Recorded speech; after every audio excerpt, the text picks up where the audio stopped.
The story of Marshall Field, the merchant prince who was the first man to develop the department store, was born on a Massachusetts farm in Conway in 1834.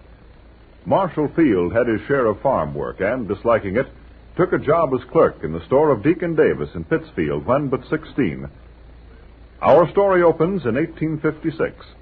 Marshall is talking with a young man, J. Pierpont Morgan, whose father is in the store discussing some business with Deacon Davis. You've been in Chicago, haven't you, John? You bet. There's a city, Marshal. It's growing by leaps and bounds. I've been hearing a lot about it from the drummers, and I've been thinking of going there. Well, and why don't you? You're wasting your time here in Pittsfield. No, I haven't wasted any time here, John. I had a lot to learn when I took this job. I'm just wondering if I've learned enough to make a success in Chicago. Why, of course you have. You have a flair for selling, Marshal. What makes you think you haven't had enough experience? Well, Deacon Davis, mostly. The first year I came here, he told me in no uncertain terms that I'd never make a merchant. But he's kept you on for 5 years. Doesn't that tell you anything? Well, thanks for your encouragement. That was just what I needed to make up my mind. You mean you will come to Chicago? Yes. Are you ready to go, John? Yes, Father. Goodbye, Marshal.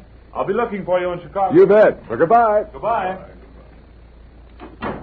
What did young Morgan mean, that nonsense about you going to Chicago? Well, that wasn't nonsense, Deacon Davis, because that's what I'm going to do. Isn't this sort of sudden? No, I've been thinking about it for a long while. Marshal, I'd like to take you in as a partner. Your partner? Yeah, this business needs new blood. Now, you have vision and a keen business sense. Well, no, I can't stay in Pittsfield any longer. I've made up my mind. You're taking a long chance, Marshal. Throwing your whole future away on a whim. No, it isn't a whim. I've a hunch that I'll make good in Chicago. And I'll never be happy until I find out if my hunch is right.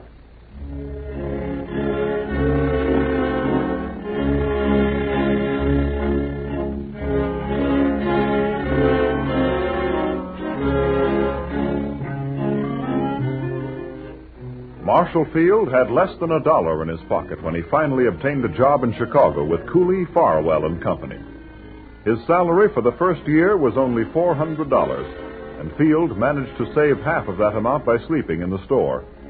His good work attracted the attention of Mr. Farwell, and soon Field was not only serving the company as clerk, but as traveling salesman as well. One day in 1861, Levi Leiter, the bookkeeper, takes Marshall to one side. Why do you work so hard, Marshal? When you're paid for clerking in the store 8 hours a day, why do you work 18? You think I'm working too hard, Levi? Sure you are. Always ready to do just what anybody asks. Why? Oh, don't you think the company appreciates it? They don't pay extra for it, do they? Don't you worry about me, Levi. Well, take my advice and do only what you're paid to do. Marshal, I'd like to speak to you for a moment. Oh, why, yes, Mr. Farwell. I just stepped into my office here. Certainly. Marshal, I've been watching your work very carefully during these last 5 years. Well, I hope it's been satisfactory, Mr. Farwell. Well, more than satisfactory. I like the attention you give to the affairs of the store. You've worked many more hours than you had to, and you've built up a fine following for yourself with our customers.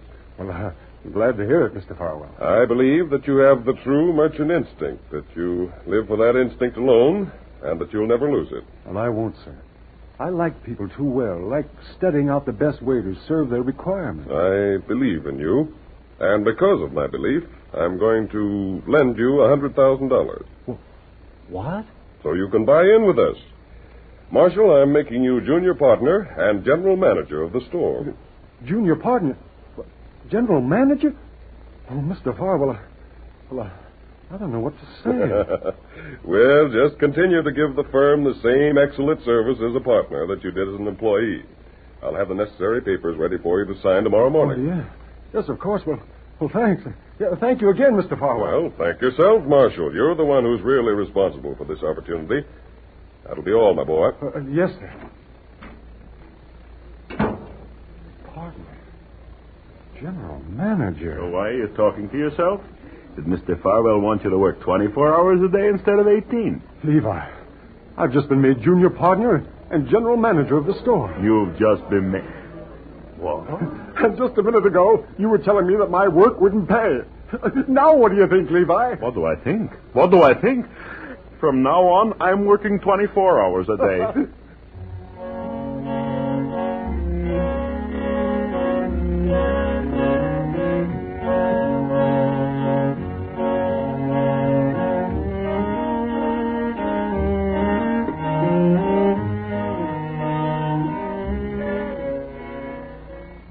And Levi Leiter did give more time and attention to the firm, and at Field's suggestion was also taken in as partner 3 years later.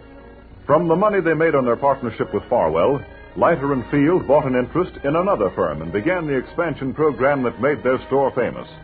Then, in 1871, when everything was going perfectly for him, Field received a startling call one night that sent him to his beloved store with terror in his heart. His wife, Nanny, insisted on accompanying him.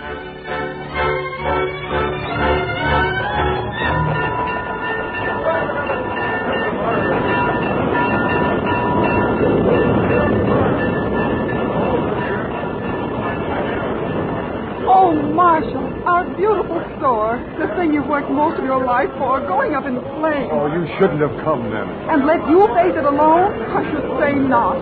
Why, next to you, your store is the most important thing in my life. Oh, bless you, Nanny.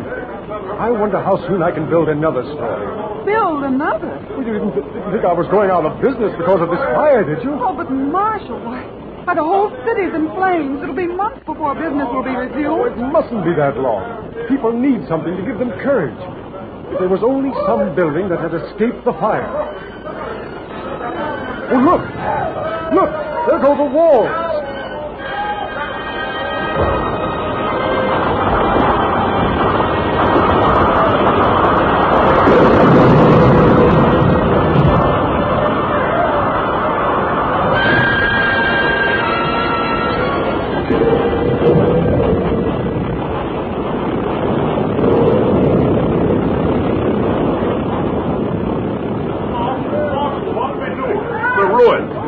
Nonsense, Levi. A man's never licked until he admits it. Well, I admit it. And if you weren't so stubborn, you'd admit it too, Marshal. But the only buildings that are left in Chicago are the car barns of the Chicago City Railway. And at a time like this, who wants to come downtown? A car barn. Levi. Eh? We're going to buy the city railway. What? I mean, the car barn. The car barn. You'd better take him home, Nanny. The shock of losing the store has been too much for you. Now listen, Levi. In 6 weeks, the hay will be pitched out, the oats and harness transferred to another building, the floors varnished, and the walls and the ceilings painted. Our store will be going full blast again. Our old store is going full blast now. Look at it. Charred wood and ashes. How can you talk about starting another in a car barn? Because that's just what we're going to do, whether you believe in the plan or not. Well, Levi, what do you say? What do I... Well... I gotta believe in something. Oh, I believe in it, Marshall. I know you can do it. Ready-made dresses hanging where sets of double harness once was. It's hard to believe, Marshal. But you showed me once I was wrong. Maybe you can do it again. I can. And by doing it, we'll give others the courage to rebuild. Why, this is Chicago's chance to be greater than ever before.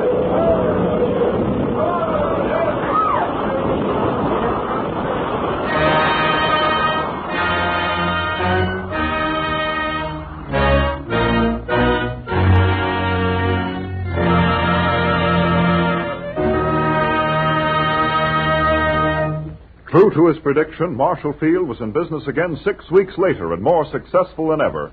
But Leiter and Field still had to weather the panic of 1873 and another fire in 1877.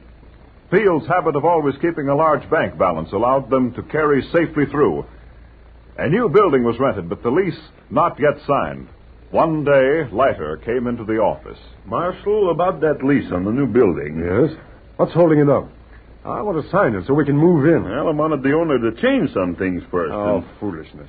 The building was entirely satisfactory with me. But not with me. What are you getting at, Levi? Well, we've lost the lease.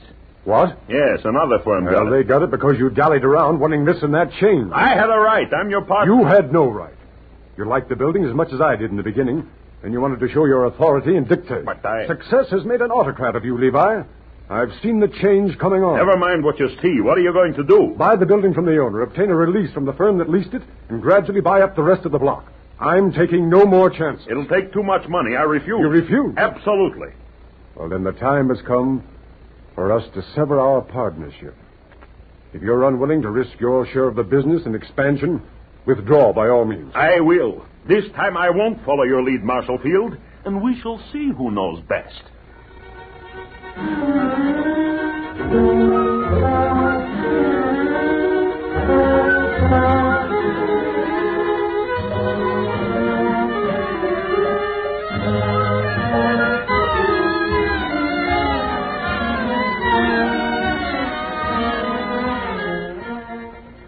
Field was so successful in following his plan of expansion that he led the business to undreamed-of heights. In 1889, he gave a site of 10 acres for the building of the University of Chicago, and later $100,000 toward its construction.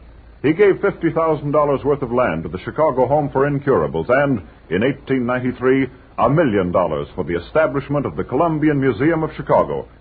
Marshall Field was at the pinnacle of success. He had the world at his feet. One day in the late 90s, a visitor came to him. Hello, Marshal. Levi Lizer. I guess you're surprised to see me. We didn't part such good friends. You see, I had pride just like you, Marshal. Even now, if there was anyone else I could turn to, You're in trouble, Levi? Yes, I need money, a big amount. I did what I wanted to, Marshal, but I didn't win like you have.